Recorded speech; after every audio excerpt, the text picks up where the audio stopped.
That's the beauty of really good friendships that last the test of time, because they evolve together, don't they? She thought the laptop must be broken. She had been Googling Prince Albert. Oh my God. Yes, the computer's broken. You know, I filmed Fashion Snoopers in an Arndale. And I'd go up to people and go, have you ever thought of wearing lilac? And then at the end, she'd have to choose that outfit and I'd put all her clothes in the bin.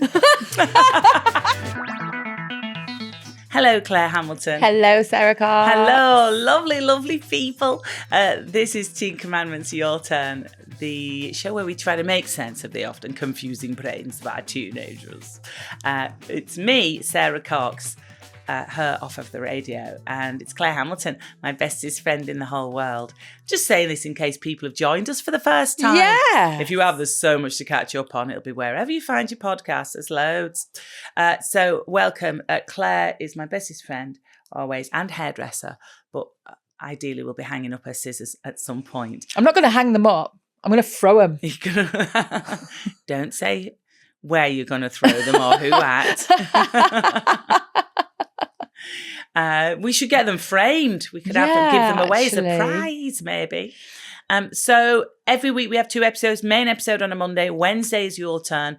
Please share these episodes. Send them to someone who needs a bit of a giggle. Send them to someone who's parenting teenagers, or indeed, if they were a wild teen themselves. You don't have to have kids to listen to this podcast. In fact, the idea of it being a parenting podcast gives me the ick a little bit. It's more about just, well, the joys of raising teens, but also Bessie mates, being best mates, and also knowing each other since our teenage years and what absolute knobheads we were ourselves. And still are. As teenagers, and still are occasionally. It was nice bit of dinner last night. Oh yeah, schnitzel. I was hoping you'd say it. I love how you say it. When Schnitzel. Schnitzel. Yeah. Schnitzel. When you ordered it last night, I was like, she's so cute. She had a little schnitzel at a local little cafe, didn't we? We walked down with the dogs. Very nice. It's nice there, isn't it? Queen's Park. Oh, very nice. Yeah, Bob's Cafe, it's called. Big up to Bob's. It's very lovely. You had a non-alcoholic cocktail. I had a little non-alcoholic lager. Mm-hmm. Being very well behaved on the... how's the no drinking going? Well, I've been having a few celebrations. Yes. So tap's you been on. messaged saying that you were going to rein it back in. I'm reined it in So what, now. the tap's been on? The tap's booze been tap, on. Fun tap's been on. Yeah, switched it off now. Although obviously you can have fun without having booze. Yes. But yes, the booze tap's been on. Yeah, I like to switch it on and switch it off. I'm not a balanced person in that respect. I can't just have one glass of wine. I must admit, it was... I'm not drinking, and I've not had a drink since February, which is like... It's really good, isn't it? It is. I'm really pleased. And Yeah. I thought I'd feel amazing, but maybe it just means I feel normal. And if I drink, I'll just feel shit. Yeah. So I think that's part Can you of imagine what the hangover scares you'd me have now? Yeah, Wow. I think. And also, yeah, so... and actually it doesn't bother me because I just really love a ginger beer. Yeah. So there's loads of pop that I really like. It was when we went to see Harry Styles, I found it when Mel went off, Agent Mel came back with those 2 lovely frozen, were they frozen daiquiri type things? Yeah. Lovely Frozen martini. Frozen martini, They were a like mango. fruity martini. Yeah, frozen martini. mango. Oh, they were and really that's nice. right up my street. Yeah. And it looked lovely. And she got me a bottle of water.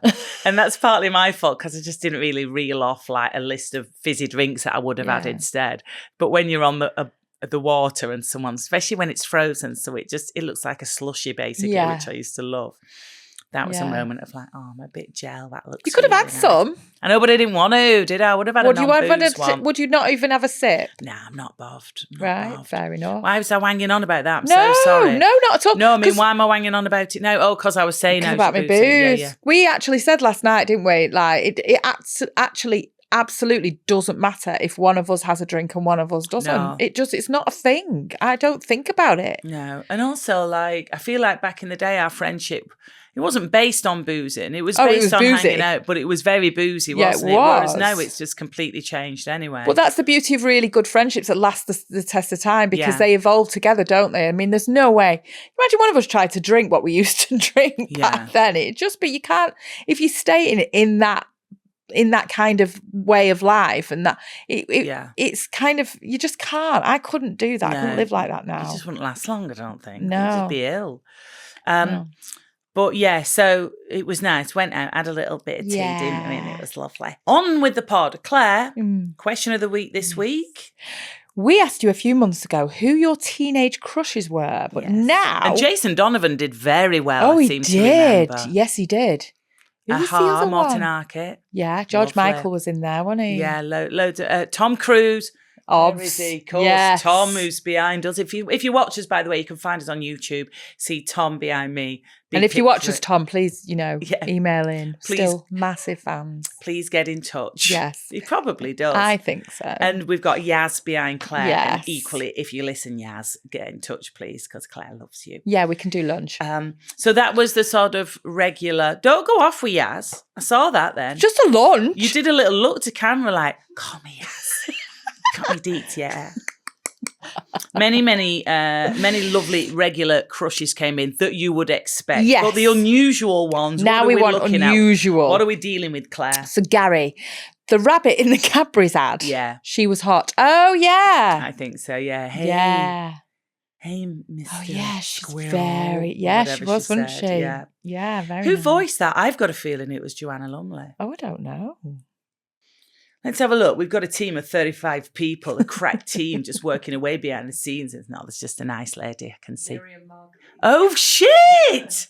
Miriam Margolyes. Right, okay. You'd know Miriam Margolyes. She was in Harry Potter. She was a little lady with curly hair who is known for swearing and farting. Right. She's a classic actress. Okay. She's known as being quite the outspoken character. She's absolutely wild. But she was I wonder if that changes Gary's feelings. I'm sure not. She's a very handsome woman. Anita says, Stig of the dump. I married someone who looked like him. If they're still married, hi to Anita's husband. He's like, what? So wasn't Stig of the dump just in like a little ripped T-shirt and he just had his hair all over the place? I know back in the 80s, that'd be something your mum would say to you when you were looking scruffy. Like, you look like Stig of the dump, dressed like that. So Kirsten says, I apologise in advance for this, but my first crush was Michael Keaton as Beetlejuice. Oh, okay. So Michael character. Keaton, I get, when he was Batman, wasn't he? Yes. But as Beetlejuice. Beetlejuice. Wow. Interesting. I like funny men or funny looking men.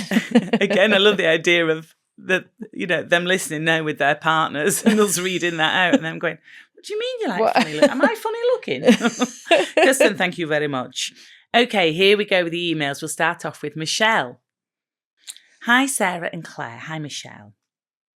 Hi, Michelle. Say hello to Michelle. Hello, Michelle. On a recent ep, she waved and everything, you were both reminiscing about a fabulous day you had back as a teenager, which reminded me of a bloody awful day I had as a teenager. Oh, Michelle, what happened? She says, me and my best friend, let's call us Michelle and Kelly. I think that's the names. Hi, ladies. We spent our Saturdays wandering around our Arndale centre looking at clothes we couldn't afford. Standard.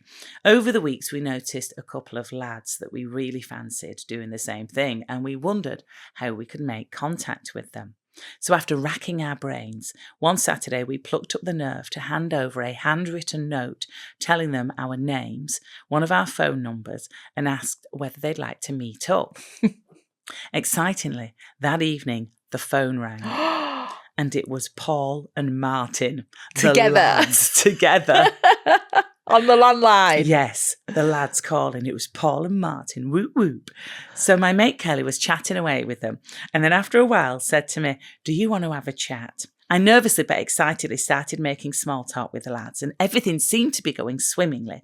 Until Martin suddenly said, who were those two dogs that gave us the letter? Alas, it transpired that Paul and Martin had fancied another couple of girls that were trotting around the Arndale and thought that we had passed on the letter on behalf of the hot girls. Never did I get off the phone quicker.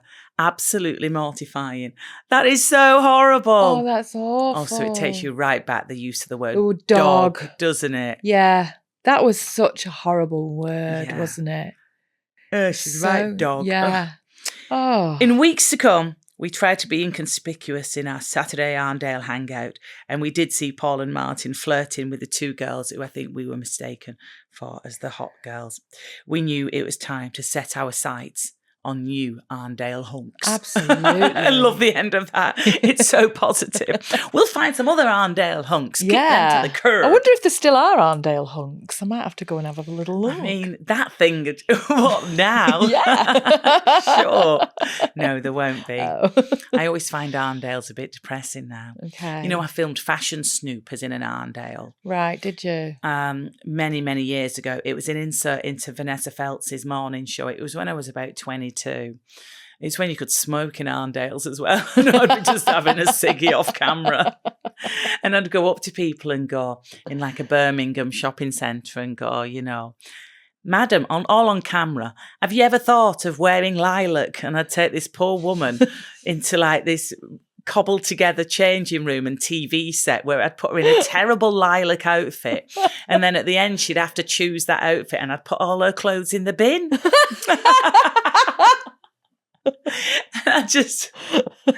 And there'd be like these women, bless them, who were just, you know, women our age, no, probably. Yeah. There's me scampering up, singing a fags age 22. With your tiny little waist. Yeah. And you're like, hi. You look nice in this pale lilac. Yeah, like, why are you wearing brown? Let me put you in lime. And then all the cameras and so, oh my God. And yeah, and it was in Vanessa Feltz's telly show, Fashion Snoopers. We had a fashion expert as well. I think he used to be on the clothes show occasionally. Wow. He was fun. Glenn or something. He was really nice. But it would be depressing hanging around in that, you know, because it's got a funny lighting, hasn't it? Especially in the 90s, those old-fashioned. And people just I just thought, God, it was so depressing in there. There'd be lots of ill people. There was a wimpy. There was a wimpy. Ill people, and people just seem to take the kids there just to shout at them. People take the kids to the Arndale to bollock them as they walked along. I was like, oh God, what am I doing here? But Michelle beautifully told that story, by the way. It's fantastic. Reads like a Hollywood script. Where to now, please, Claire? Okay, so Karen has written in. Hi, Karen. Hello, Sara and Clare. I am a day one listener. Oh, wow. That goes right back now, doesn't it? That deserves a rosette or something. I think we don't have the budget. Don't get excited, Karen. We've got to put every penny towards getting Claire out that hairdresser's. Can I just go back to when I said I'd throw my scissors? Yeah. Do you know why that is? Go on. Because Vidal Sassoon, I think this is a story I've heard. I've not actually researched it. When he quit that day, he threw his scissors because he was frustrated and they landed in the ceiling. And from there, he went to Paris. So he quit a little local salon. He quit. And then went off to Paris. That was his final day and he went to Paris. And I just thought, that's going to be my final day. And then became massively famous. I don't know if it's before or after he became famous that was his last bit of hairdressing. Well, he can't just be like, and then he went to Paris. Then he went to Paris. What, to Disneyland? I don't know what he did in Paris. And I don't quite know if I'd make it to Paris. But, you know, I'm kind of like, this is what I'm planning for me. You want it to be that big moment, like, and then... Yeah. I've not checked the ceilings in work. Just check the ceiling tiles, the lighting. I might break something. Just be careful. You don't want something to fuse. Land back on my head. Yeah, exactly. You don't want a small fire starting because you've cut through a wire or something with your I just wanted to add that I wasn't being very violent with my scissors. That I was going to throw them at someone. Sorry, because I instantly went you were going to throw them at someone, so I take that back. Sorry, Karen. Hi, Karen again. Day one listener, love your pod. It's unbelievably relatable as I'm a mum of 2, daughters 20 and sons 15. Nice. Anyway, after your story of playing bogies on last week's Your Turn, it reminded me of playing the game whilst climbing Ben Nevis. Oh, go on. In Scotland, we don't call it bogies. We call the game jobby. Now, if you are not aware, a jobby is, and then there's an emoji and it looks like it's a shit in Scotland. Yeah, it's poo. I knew that. So you're going for a jobby? I'm going for a jobby. I won't do the accent. Don't want to offend Karen. I'm going for a jobby. Oh, you can do quite a good accent, actually. Yeah. Go on, say it again. I'm going for a jobby. But I think I can do 2 accents. I'm going for a jobby. It's a little bit more Edinburgh. A bit more, lilting. And I'm going for a jobby. It's a bit more Glasgow. The going for the jobby sounded the same as the Edinburgh one, but Glasgow. Right, back to Karen. This was 10 years ago and I set myself 40 stupid challenges like climbing Ben Nevis and running a marathon all before I turned 40. Right, that's very popular that, isn't it? Yeah. 40 things before 40, 50 things for 50, 60 things for 60. Okay. Yeah. Well, she goes on to say, I'm 50 this year. Yeah. And I plan nothing stupid, just 3 holidays instead. Good, quite right. least you learnt a lesson. I'm just going to go on holiday. Yeah. Good for you. Quite right, Karen. As you can imagine, my dad was not impressed when his two daughters, aged 39 and 37, started screaming jobby at the top of our lungs. Needless to say, he never went walking with us again. It was lots of fun though and got us through some tough bits. That's brilliant. That's great. I think it's good to get to the top of something and scream your head off. I made my friend do it. She was really stressed. We went on a girly weekend and we got to the top of that mountain thing that we climbed. Can't remember the name of it. Where was it? In the lake? In the lake. It wasn't Scarfell Pike. It was Scarfell Pike. Did you do that? I didn't make it to the top. They did. I turned back. Full on. That's like proper.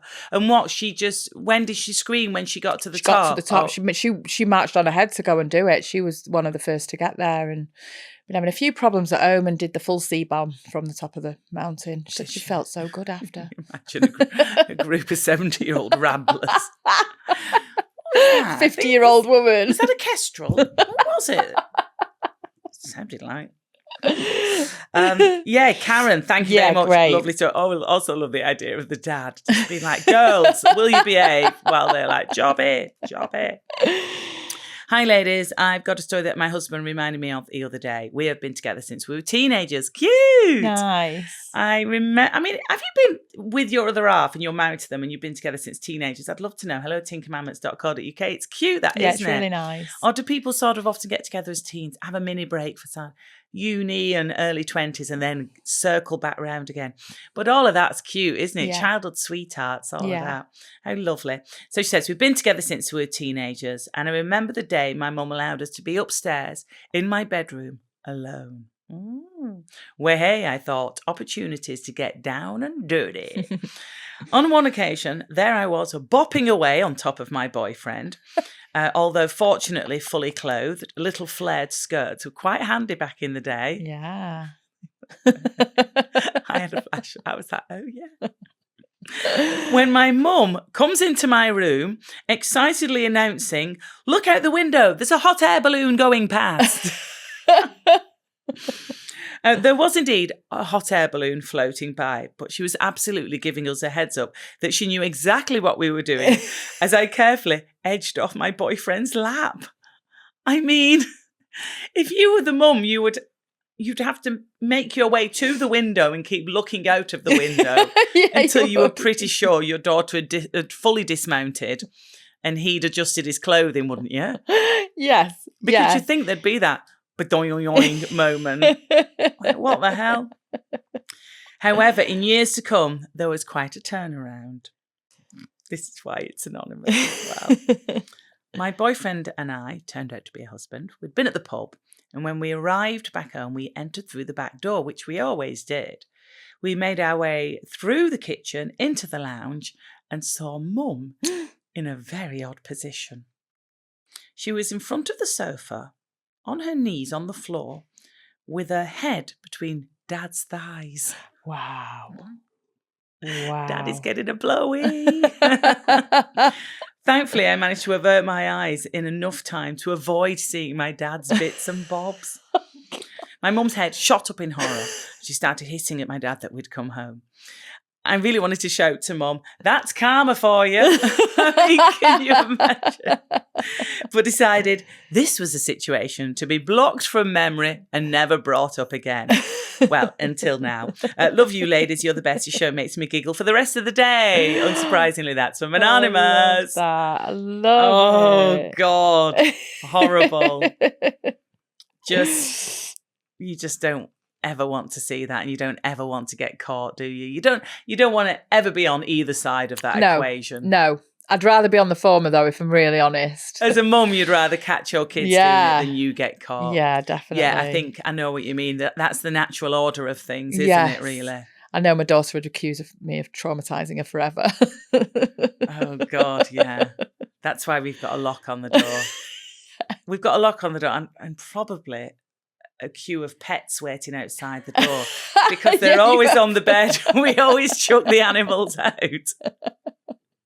They're always all sat waiting patiently. They're all just confused, like, what have we done wrong? They're all just sat outside the bedroom door. That's the thing, though. You can't do anything like that in front of pets, can you, either? It's just weird. Yeah, because we've got all different types of pets. I mean, let's just say I know from experience that Pip just comes and joins in because she's a little... She's like, woo, what's going on? It's like, what's happening, Mummy? She comes and like licks my face. I'm like,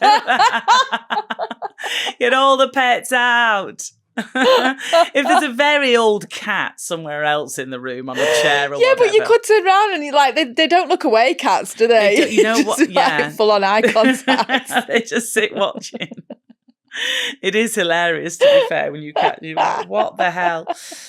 Beautiful story. Lovely. Thanks so much, Anonymous. That is great. If you want to, I mean, it is like therapy. Of course, remain anonymous. If you've either nearly walked in on your kids, or it's even difficult to say, if you've been caught by your teenagers or your kids, let us know. hello@teencommandments.co.uk. Thank you. I think we've got time for one more, Claire. Okay, this is from Sarah. Hi, Sarah. Hello, Sara and Clare. Love the pod, gets me through my Monday cleaning. Listening to Wendy's story about the privates of the Caribbean reminded me of a similar situation with my middle daughter back when she was in primary school and studying the Victorians. Okay, so if you missed that episode, they were trying to print out, I think, something to colour in maybe from a big computer, Pirates of the Caribbean, but instead she typed in Privates of the Caribbean and printed out a big picture of a vagina. I think brought it to her mum as well mid-dinner party. Yeah. All eps are there, wherever you find your podcast. If you want to catch up, there's loads to catch up on. There's loads. Okay, so daughter, primary school, studying the Victorians. Yes. And she asked if she could use the laptop to do some research. And of course I said yes, pleased that she was so enthusiastic. I'm like racking my brains. Like, how can this go wrong? A few minutes later, she called me over and said she thought the laptop must be broken.